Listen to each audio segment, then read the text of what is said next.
So in this process of revising the chapter Ruling the Countryside, what things which you need to remember? See, already in the previous chapter, what we had done that the company now it got the right of Diwani, right? Right of Diwani क्या होता था? It means that the company could collect the taxes from, they could collect the revenue from the people there. Right यहाँ पर company क्या है? Company हम किसे refer कर रहे हैं? हम ब्रिटिश ईस्ट इंडिया को रेफर कर रहे हैं। ब्रिटिश ईस्ट इंडिया एक कंपनी जो थी उसे हम यहाँ पर रेफर कर रहे हैं। So, जहां भी wherever this word company is there, it means we are talking about the British East India Company, right? So years जो है आपको बहुत ज्यादा डिटेल में जाने की जरूरत नहीं है। जो मेजर इवेंट्स जो हैं उनके जो ईयर्स हैं उनका जो अखरंस है वो आपको याद करना है। सी 1765 में the British East India Company that got the right of दिवानी।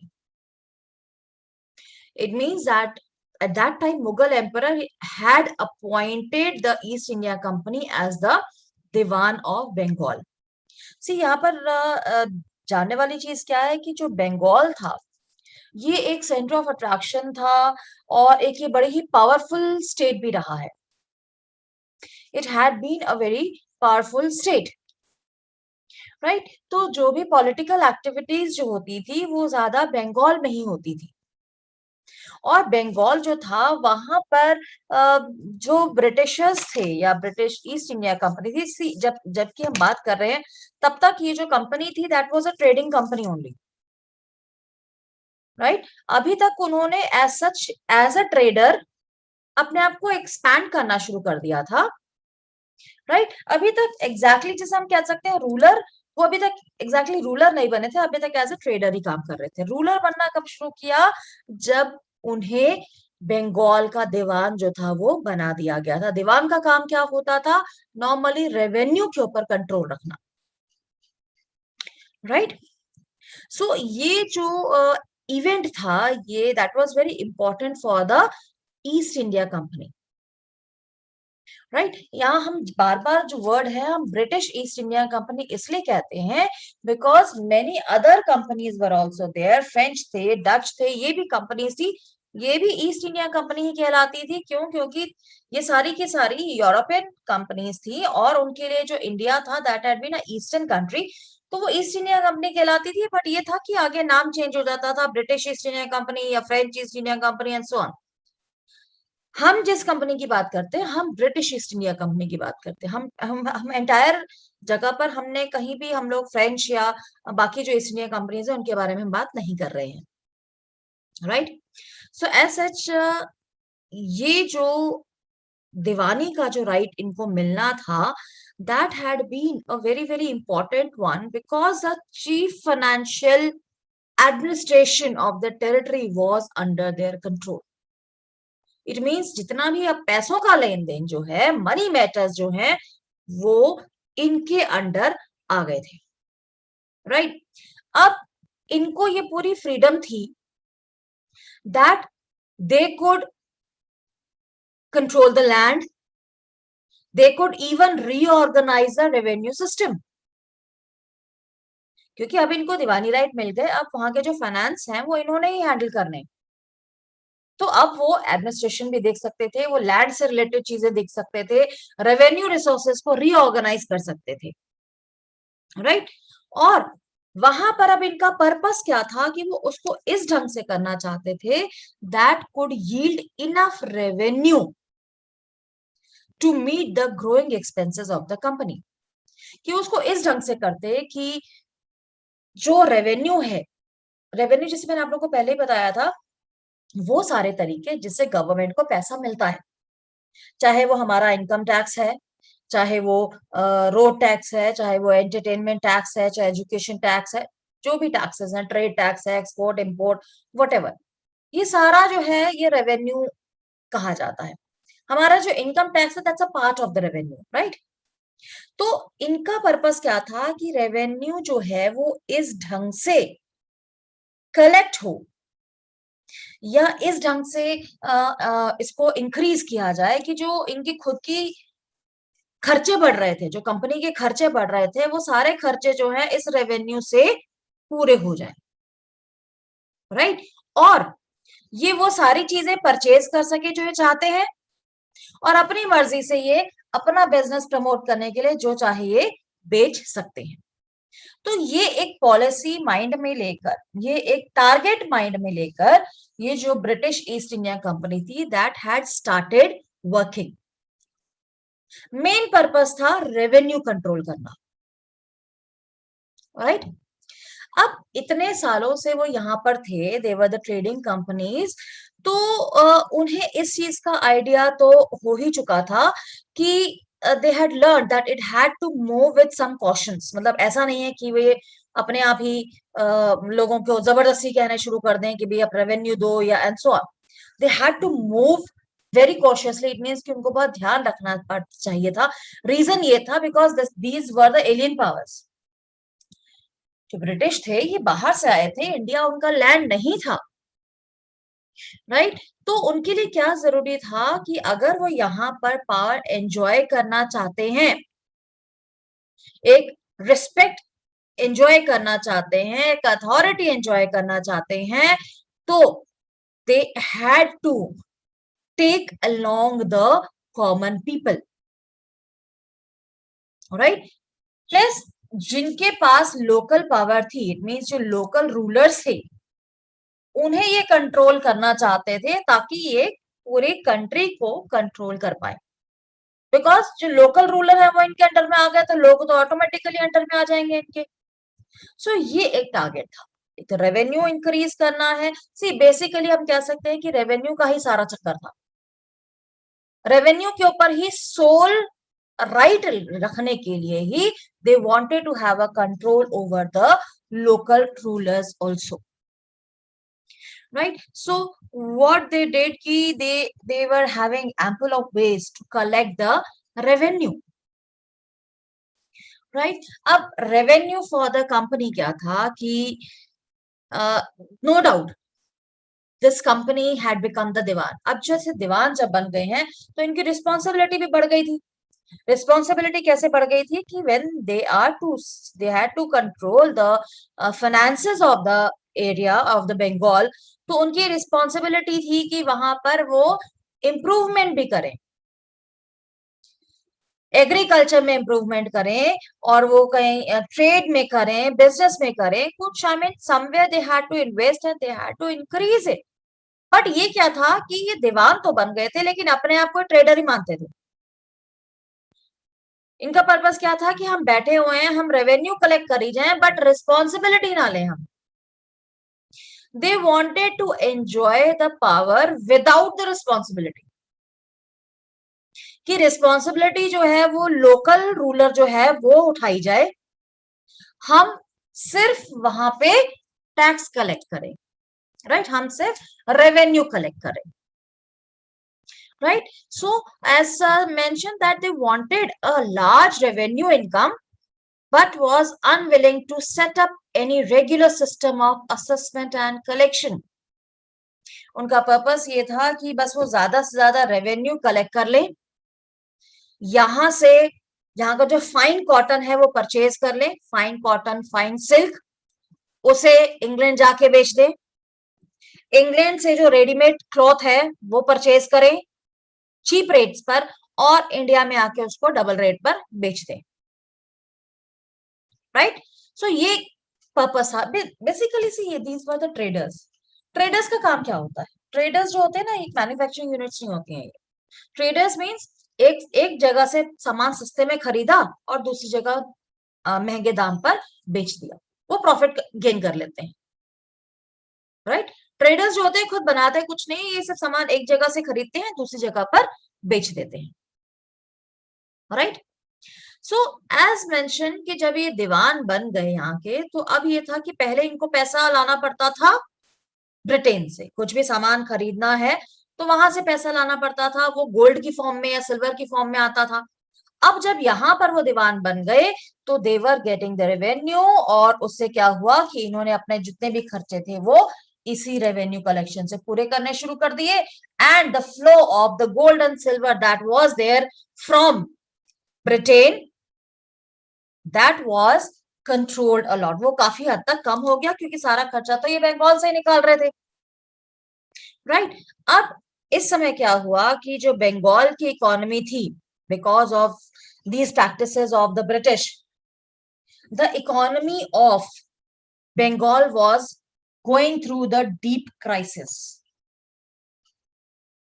बहुत ज्यादा क्राइसिस जो थे वो चल रहे थे। किस टाइप के क्राइसिस थे कि जो आर्टिजन्स थे, जो हाथ से काम करने वाले लोग थे, दे वर डिजर्टिंग द विलेजेस। क्यों? क्योंकि उनको प्रेशराइज किया जाता था कि वो अपना सामान जो है कंपनी को बेचे at low rate, right. They were forced to sell their articles to the company at a very low price.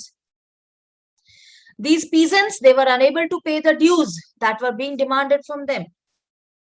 जितना रेवेन्यू, जितना टैक्स ये पीजेंट्स से डिमांड करते थे, फार्मर्स से डिमांड करते थे, फार्मर्स बेचारे पे नहीं कर पाते थे। थर्डली, अब जितना जो आप कह सकते हैं कि रेडीमेड मटेरियल ये आता था इंग्लैंड से, राइट, और वो सस्ता पड़ता था, मशीन मेड होता था। तो यहां का जो सामान था उसकी डिमांड कम हो गई। जो आर्टिजन थे, जो बेचारे हाथ से काम करते थे, उनका प्रोडक्शन कम हो गया, डिमांड कम हो गई, एग्रीकल्चर कल्टीवेशन जो था वो कम हो गया, राइट। सो लोग जो थे वो गांव छोड़कर जाने लग गए। मीनवाइल 1770 में there had been a terrible famine that had killed 10 million people in Bengal, right? इतना ज्यादा जो लॉस था उस समय यहाँ पर हुआ। Whereas in meantime, if you people are having any doubt, you can just raise your hand, no issues, right?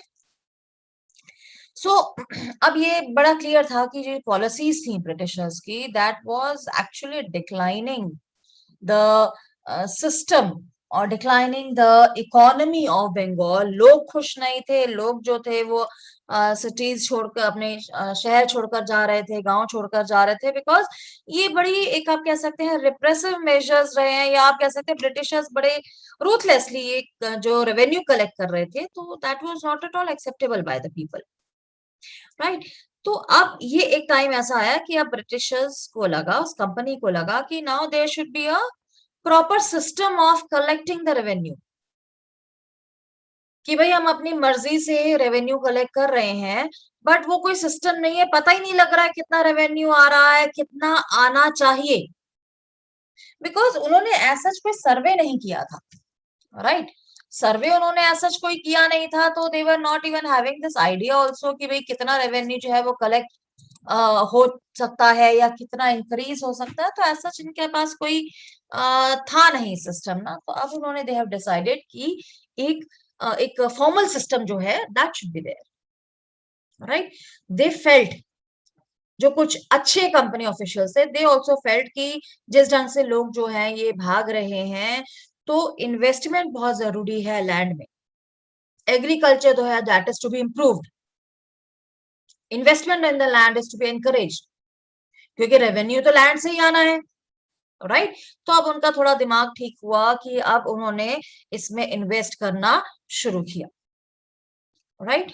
So finally ये हुआ कि कितने सालों तक तो इस पे डिबेट ही होता रहा कि हम इन्वेस्ट करें या ना करें। क्यों? रीजन ये था कि ये सिर्फ पैसा कलेक्ट करना चाहते थे, स्पेंड नहीं करना चाहते, राइट।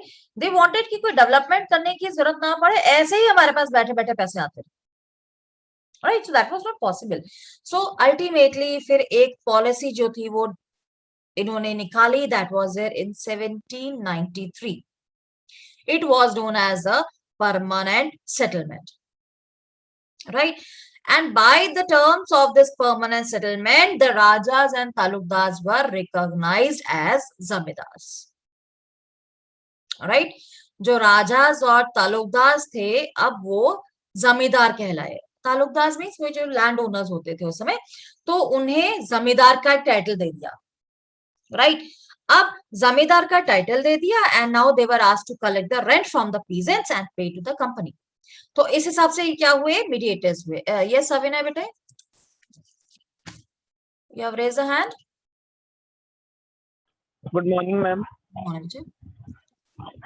मैम अगर जब इन्होंने लोकल रूलर ने कंपनी को दीवान बनाया, तो फिर इनको दीवान बनाने के बाद जो रिजल्ट हुए कि फेमाइन आ गई और विलेजेस डेजर्टेड हो गए, तो फिर रूलर ने उनको दीवानी से निकालने का नहीं सोचा? एक्चुअली ये लोकल रूलर ने दीवान नहीं बनाया था, ये जो मुगल्स थे ना, मुगल रूलर्स थे, उन्होंने ये कंपनी को दीवान बनाया था, राइट। अब दीवान बना दिया था, एक बार उनको ऑर्डर्स निकाल दिए। ऐसे ही पहले के जो हमारे राजा होते थे ना, ये आप इस चीज को भी मान सकते हैं कि ओके, एक बार दे दिया है, एक बार कर दिया है तो कर दिया है, now we can not move back on our words, right. और प्लस जो मुगल्स थे वो, अब उन्होंने जब रेवेन्यू कलेक्शन का काम इनको दे दिया, तो ये बंगाल जो था ना, अदरवाइज भी मुगल्स देवर देन दिल्ली, बंगाल ऑलरेडी बहुत दूर था, तो ये वैसे भी एक ऐसी पावर चाहते थे जो बंगाल को कंट्रोल कर लेती, राइट। तो उनको ये ईस्ट इंडिया कंपनी के फॉर्म में they got that power, right. So any how, otherwise भी इस टाइम तक, जब हम 1793 तक की बात कर रहे हैं, उस टाइम तक जो मुगल पावर थी ना, वो वैसे भी वीक हो चुकी थी।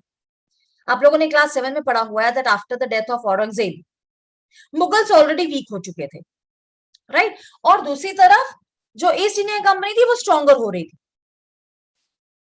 तो ये हम मान सकते हैं कि अगर यहां पर रेजिस्ट किया भी होता मुगल्स ने, तो भी उसका असर नहीं हुआ होता, क्योंकि मुगल्स जो थे, now they were the weaker one, whereas this company was a stronger one, वो ज्यादा स्ट्रॉन्ग थी, right.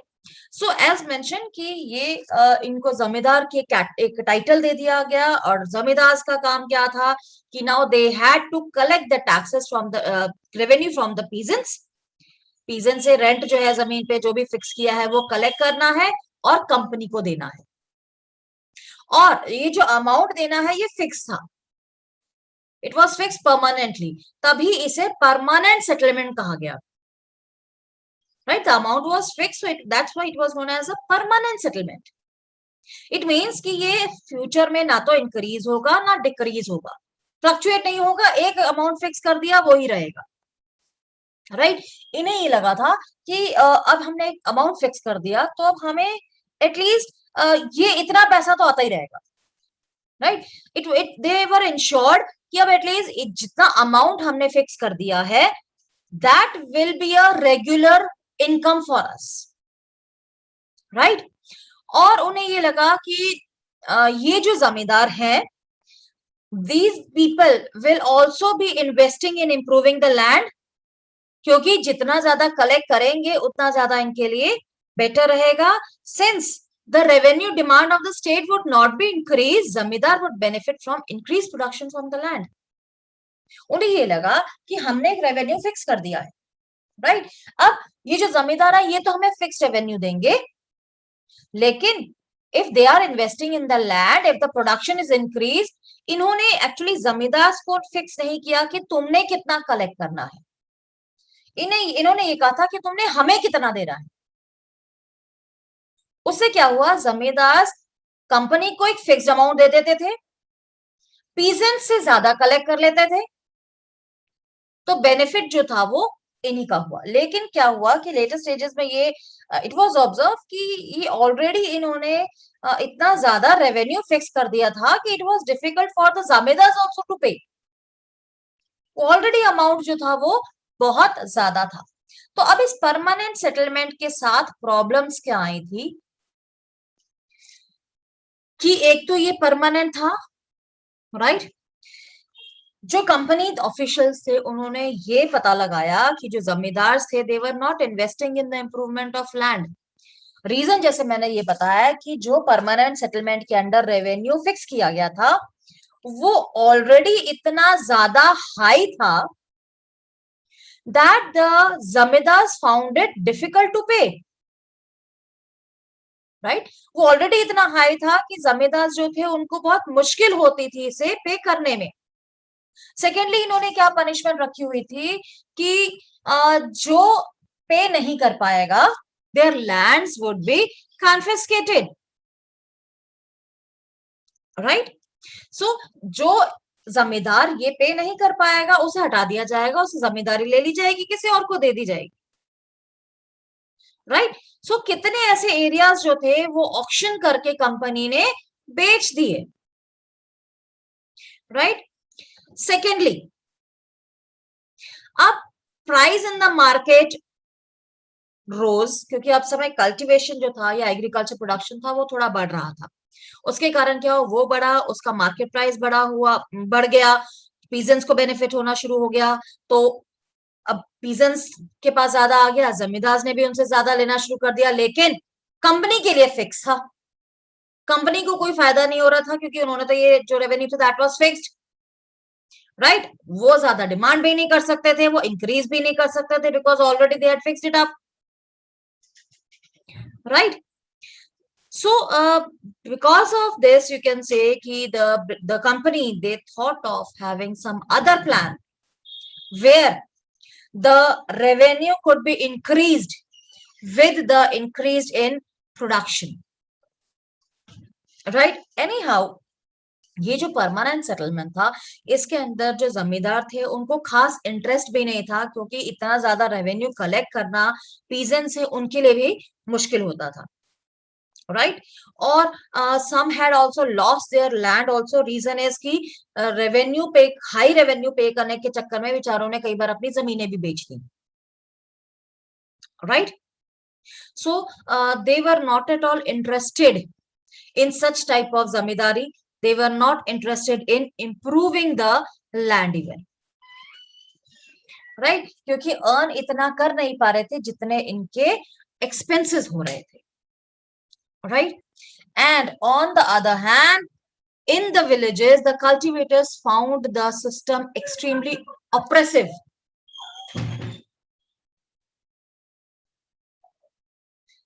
The cultivators, they found the system extremely oppressive, right? How it was oppressive?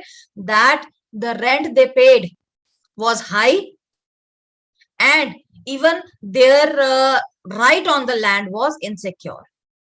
Right कई बार ये होता था कि लोन पे करने के लिए या रेवेन्यू जितना कंपनी ने डिमांड किया है वो पे करने के लिए इन्हें लोन लेना पड़ता था, राइट। और जब ये जमींदार बेचारे लोन पे नहीं कर पाते थे तो इनकी जमीन से हटा दिया जाता था और वो जमीन जो है या तो मनी लेंडर रख लेता था या कंपनी रख लेती, तो नुकसान हर तरफ से जमींदार का ही होता था। तो ये जो सिस्टम था that could be profitable to the company but that was not at all profitable to the zamindar, right. So that was the reason कि वो विलिंगली इस राइट को छोड़ना चाहते थे और वो लैंड के ऊपर कोई डेवलपमेंट करना चाहते ही नहीं थे, right. in tomorrow's class we will cover the other two policies also, right? Other two systems of collecting the revenue, और फिर हम लोग तीनों systems जो है permanent settlement, then is your Mahalwari system है system, right? And the Monroe या ryotwari system, ये तीनों कल हम लोग कवर करके इसका क्लियर जो डिस्टिंग्विश है तीनों में वो हम लोग कर लेंगे। आई नो आप लोग शायद इसमें कहीं कंफ्यूज हो जाते होंगे तो वो क्लियरली हम लोग कल कर लेंगे, राइट?